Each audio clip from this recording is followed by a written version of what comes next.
Hello, and welcome to IRI Growth Insights, featuring IRI thought leaders, industry partners, and guests.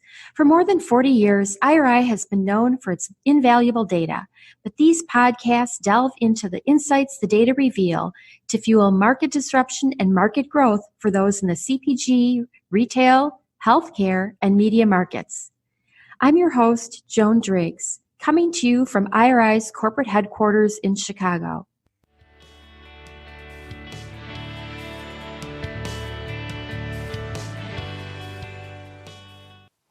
Hello and welcome back to IRI's Growth Insights podcast. In today's Fresh Perspectives with Jonna and Sally, we'll be talking about opportunities for sustainability-minded shoppers. I'm joined by Sally Lyons Wyatt, IRI's EVP, Center of Store and Produce Vertical, and Jonna Parker, Principal of IRI's Fresh Center of Excellence.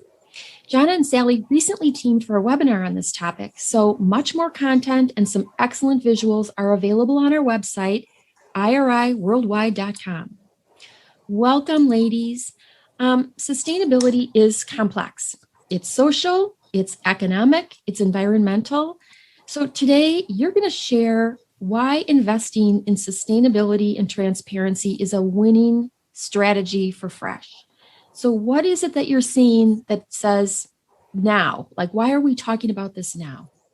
What's interesting is we've been talking about it for almost 6 years as part of Top Trends in Fresh, but it evolved with COVID, and it's also evolving with younger generations as well. So all the research has showed us that Gen Z and millennials are much more attuned and very much looking for how products are grown, where were they grown, how are they packaged, the packaging materials that are used, ingredients, if you're talking about something that might have more than one ingredient, if you will.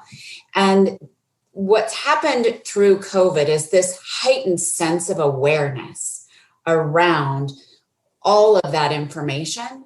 And now there are more consumers actually looking and stating stating their attitudes about, yes, I'm looking for, products that were grown locally, organic, non-GMO, but now it's even getting into a broader set, which I know we're going to talk about maybe in regards to fair trade or, being humane. And so with that, we've started to see an uptick in products across the store, but even in Fresh, that are really gaining momentum, not just with younger generations, but across all generations, which is really opening up the ask for the industry, which is why we made it its own platform for the webinar. And John, I know you have additional thoughts too. Yeah, I think the reasoning is it's, as Sally just said, the transparency also comes from how much more we're cooking and eating at home. And we cook and eat at home much more. We're spending more time thinking about what is going into our bodies. And I'd say especially the most recent parts of the year.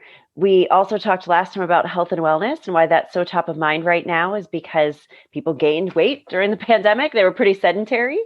And I think also, again, to Sally's point, there was that need for transparency. But I'd say that the reason why we'll always talk about it, whether now or in the past and in the future, is the eco-friendly consumer, that consumer really interested in natural and willing to change their purchases and where they buy because of those attributes, that consumer really overspends in fresh foods, not just produce, but all of fresh foods. They're actually much more likely to have always made their food at home.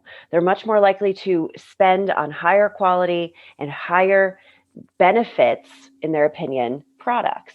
And therefore, the fact we shared on the webinar that really even astounded me as I put the research together was roughly the folks who are most engaged and willing to change their behavior because of sustainability attributes, roughly 19% of the population. However, they are 27% of the fresh food spending. So that's an 8-point fair share gap, as we like to say in the industry, that really, I think, wowed me. And even, despite thinking about it now, and as Sally said, we've always talked about it, but that group is increasingly engaged and drives so much dollars for these departments. Well, and two, Sally mentioned that a lot of these are younger consumers. So they're super influential. They're still pretty young in their whole shopping journey of a lifetime. So that's going to just increase, I would anticipate, right? I definitely think it will. And the other piece that also came forward is during COVID when we had supply issues, and we still have them, right? Where there were meat shortages and then there was chicken shortages. And it really made consumers start to question more around where do I get my meat from? Where do I get my vegetables from? And so the consumer that that John has been talking about, that eco-friendly consumer, they almost were validated during this and started to spend even more, like I've been saying this. And then they're bringing more and influencing others through social and digital media as well. I think real quick, there's a cultural component to it too, because especially in the produce industry, but I think overall in across of it, that consumers recognized it takes a lot of people to put the product on the shelf and then ultimately on their plate. And so when the shortages were driven by worker conditions, and I think there's been a lot around that, it as well as about the animal welfare, really just people thought more about the supply chain. They thought more about how that food is getting to them, and it did increase the heightened awareness. But I think the fact that so much of it was driven by the workers in the plants and shortages of them being healthy, I think did make consumers take pause. So there's two different avenues that you've just sparked with me. And that is, Sally had mentioned, things like chicken shortages and challenges with meat's supply chain. So I'm curious about what are some of the sustainability characteristics across those different departments. But then, Jonna, you just raised another question, in talking about something that goes across every department, and that is some of the more social elements of, fair trade or, fair wages, how workers are being treated. So can we talk about those two different pillars? One is what is resonating overall, and then if there's something specific to a different department. One of the things that we did as we were preparing for this was talking about what is just ubiquitous at this point, right? We called it table stakes. And I think, this movement, when we talked about it 6 years ago, and we think about it top of mind, the words organic and local come up time and time again. But those are two words that whatever spectrum of type of store you have, or whatever spectrum of type of brand you have or product you have, having an organic and or transparency or local type locale, that's everywhere now. I mean, some of the more discount grocers have the most robust organic programs. So, as we look across, I think so often the industry would say, I'm in fresh, which first of all does give the consumer an air of more, part of the sustainability movement just by being fresh as opposed to packaged or manufactured. But I think we have to move beyond just thinking it's organic and transparent location. But those are definitely the kind of table stakes pieces. And then in the meat department, of course, it is about health and treatment of the animal. But specifically, I think feed type has now also become ubiquitous, grass-fed, veg-fed. And a lot of it for those kind of table stakes pieces, I think we're looking at the egg industry as kind of our North Star. It is part of the fresh family of, although it isn't often thought of when we think of fresh, people think of produce or meat. But if you think about the egg industry, in the last 5 years now, claims about how the chickens are kept make up about 25% of the entire category. Whereas in meat, how, if we just take beef, for example, grass-fed is less than 5% of the total beef consumption. So you definitely see how those kinds of transparency pieces are table stakes. But to your point about what's emerging, it does go all the way back to both how the farm or the plant conditions are, both for the animal, right? Especially meat and seafood, a lot more about animal welfare, a lot of transparency in QR codes, able to trace it in some cases back to the plot of land And, I know of certain brands where they're literally naming the chickens or the cows and giving them a personification to help you just feel a little bit better. We talk a lot in Meat about permissibility, and that helps you feel a little bit better about eating. But I think it's on both sides. It's about fair wage and, how that farm or, workers treated. But we're also seeing some really interesting things in some of the brands, especially in bakery, where obviously they have a package to communicate a lot more. But we're starting to see things about giving back, employing at-risk youth, employing underprivileged. And I really think 2020, we talked so much earlier in this podcast about what 2020 did for our thinking about health and what goes in our bodies, but it also did so much culturally to make us aware of different socio and economic concerns in this country. And I think that is playing in, just starting to play in to the food in the grocery store. And we've already seen it a bit in fresh, which is a great place since, yes, there's a lot of people employed in the traditional packaged goods industry, but it takes an absolute army to get to get the food in fresh to the plate. That's an interesting thing because I have heard of so many more retailers investing in their supplier network to be more diverse.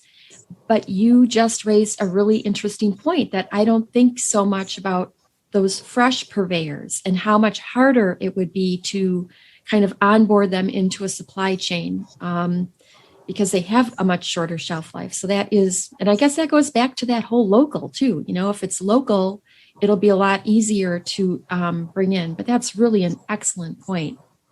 And one other aspect of this is, and it comes right kind of nice little parlay into what you just said, Joan, which is around the packaging. So we see across food and beverage, just consumers looking and purchasing products that are either recyclable packaging or they are recycled or they have some sort of biodegradability to them. What makes it harder is what we just talked about. Some of the packaging is done in store for the different fresh departments, and that creates a little more complexity. It could be that the materials are recycled, but not necessarily called out. And part of what we talked about is get credit for it. And if you're not, then find ways in which to use more biodegradable or more recycled type packaging and then talk about it because, they're very busy in trying to cut the meat and get it packaged up and send it out. Not so much busy on trying to do that. And I think if they did, it's a great opportunity for the industry to take credit for some things that they're already doing, but then to maybe even look for those suppliers that can provide them with those packaging materials that are going to meet the needs of what consumers are looking and purchasing. And I think this is a great plug for using your social network to get that word out. Because like you said, the different messages for packages are challenging enough. And signage in the store would probably be good. But I think that, posting it socially, which is where so many people are getting their information and shopping anyway, would be the place to go. Yeah, the last leg of this in such a wide spectrum or a wide amount of different claims and important pieces is food waste, biodegradability of packaging, right? I mean, it is top of mind. There have been studies that now, because we were home so much and consuming so much, people are more aware now than they maybe were 2-3 years ago of how much packaging they go through and how much food can be wasted. And I think that is an important piece when it comes to fresh, because a lot of different things, again, are colliding at once. In one case, especially in the produce or the bulk bakery, even the deli department, folks were, you could control how much you buy, right? That was one of the benefits of the random weight portions of this category is you can pick through several size packages of ground beef, or you can ask exactly how much deli meat to slice. And honestly, that is one of the reasons why folks who've been eco-friendly have been more likely to go fresh for years. But I think as we get into the kind of this new era, right, this new decade of marketing and retail, One of the interesting things about the pandemic that happened at the same time was consumers wanted less touching themselves, store staff, and other consumers. And so I know we saw in the produce department an actual slight increase, about 3 to 4% points in packaging. Consumers also like communication. So, in addition to store signage, as you talked about, in addition to on pack, I think there's so much we could do digitally, right? QR codes. People are even much more familiar with QR codes, opening up a world of information now that most restaurants have had to utilize them. And that idea behind being transparent and using the package for purpose, using the display for purpose, and then the last piece, using your digital areas for purchase. Online grocery shopping right now is potentially a way consumers view to control how much you buy and bring it right into the store. And as we know, in that infinite aisles of e-commerce, you can have a click through that talks about the farm, talks about, I think so much, for example, in the deli doesn't get credit for a lot of the work that they're doing around ingredient sourcing and transparency. And that's been a barrier for a lot of consumers that we could bust through by utilizing digital and utilizing more communication. We're doing great things as this industry, just not getting the credit, as Sally said. So I want to ask a little bit about some of the products themselves. You mentioned eggs, Jonna, but are there other, can you kind of go around the fresh perimeter and give us some examples of products that really are resonating with these sustainably minded shoppers? You could go into every single department and find an example. And we just had a chain open up a brand new store in my neighborhood. And there's variety of peaches, just as an example. And the different peaches had different backgrounds, if you will. So the signage really did zero in on different aspects that would appeal to different consumer segments. So it was brilliantly done because it provided a peach almost for everyone, right? And when you think about it, if you walk through, whether it's the fruits, the vegetables, the meat, the seafood, there is almost something for everyone. I mean, think about just in the beef department and the varieties, whether, and Jonna talked about, there's grass-fed beef, or there might be someone that had some sort of new feeding that was environmentally safe and safer than something else. Like, they'll talk to you about the different ways in which they're feeding the animals, how they're taking care of the animals. When you're in the meat department, when you're in the seafood, it is whether or not they were caught in the ocean or whether they were in a sustainable farm. Those are all things talked about. So we see it across all of Fresh, and it is done at a varying degrees to try and appeal to these different consumer segments that are, quite frankly, looking for a little difference, versus maybe their neighbor. Absolutely. Again, I think it comes back to permissibility. And Sally hit on a couple things with it, right? There's a younger consumer, about 10% of the entire population are these what we call kind of true believer consumers who are young. And one of their moments of getting much more engaged in eco-friendliness is that they have children in the home. And we talk, I think that's such a trigger moment where folks want to understand where are things coming from. And, if you're not telling me, it makes me concerned. And as Sally said, I think the meat, definitely the produce department has embraced local transparency. In some cases, it was the easiest for it too. I think that peach example is fantastic. But I think about the meat department a lot and how often, and the deli department and the bakery department, and how often we kind of take for granted that these departments have extremely high reach, right? There's almost every single household buys something from these departments.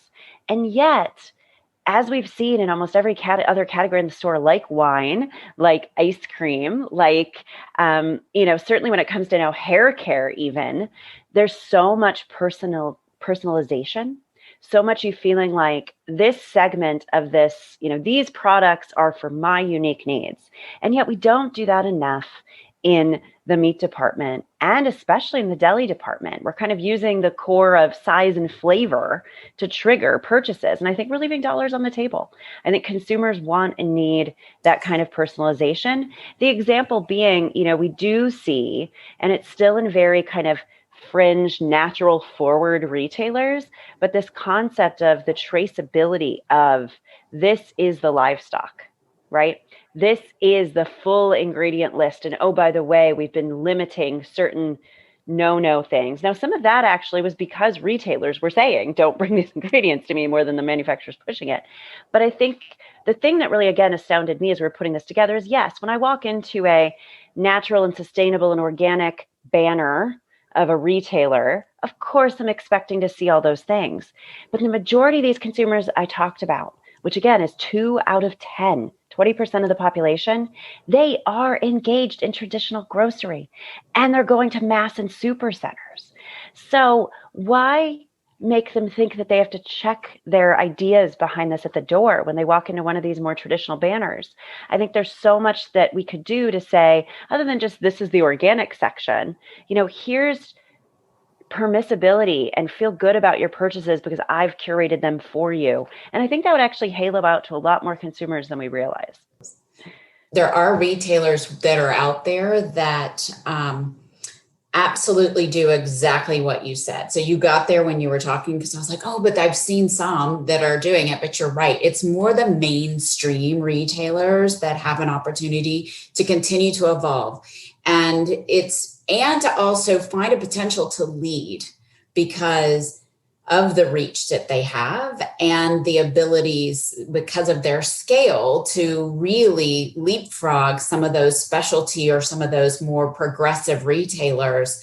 They could leapfrog if they take a stance on a few of these different aspects that we've been sharing, whether it is telling more about the products and making sure that the ingredients, they have in the meat case, they put together some stuffed chicken breasts, right? Or they might have a pork that they've marinated, and really outlining all the ingredients and potentially where those meats came from in such a way that's presented in such a way that is fun and unique and engaging. Because at the end of the day, all of this is all about how to reach the consumer, but then engaging with them in order to be able to entice them to buy.